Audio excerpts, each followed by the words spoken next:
These are not just lessons in Sanskrit learning. These will also teach you how to use Sanskrit for meditation. Through this meditation, you will be able to improve your memory, become more creative, and gain better control over your mind. So let us have the first lesson, and then I will tell you how to meditate with Sanskrit. In Sanskrit, verb accords with number and gender of the subject. Look at these sentences. Aham gacchami. Vayam gacchamaha. Aham means I and Vayam means we. With aham we use gacchami and with Vayam we use gacchamaha. Tvam gacchasi, yuyam gachatha.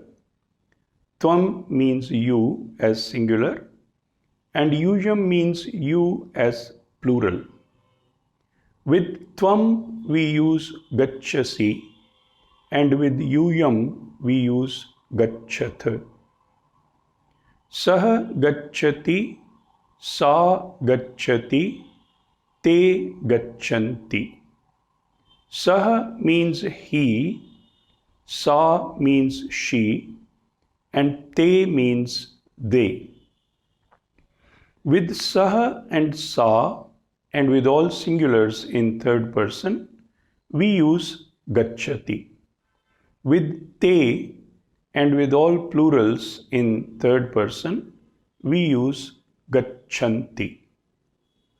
Record these sentences in your mind, and you would have taken a big step forward in learning Sanskrit. Now, how do we use Sanskrit for meditation? I started meditation in 1969 when I was just 15 years old. During the past 52 years of my life, I have done deep research in meditation. Now I want to train the youth in enhancing their mental capabilities through meditation, and the best way forward is through Sanskrit. So in course of time, I wish to raise teams of people who talk in Sanskrit and to whom I can impart techniques of giving speed and creativity to their mind.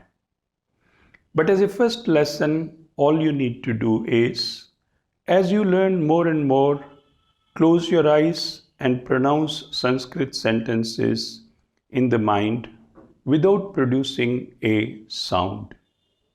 Thanks for watching.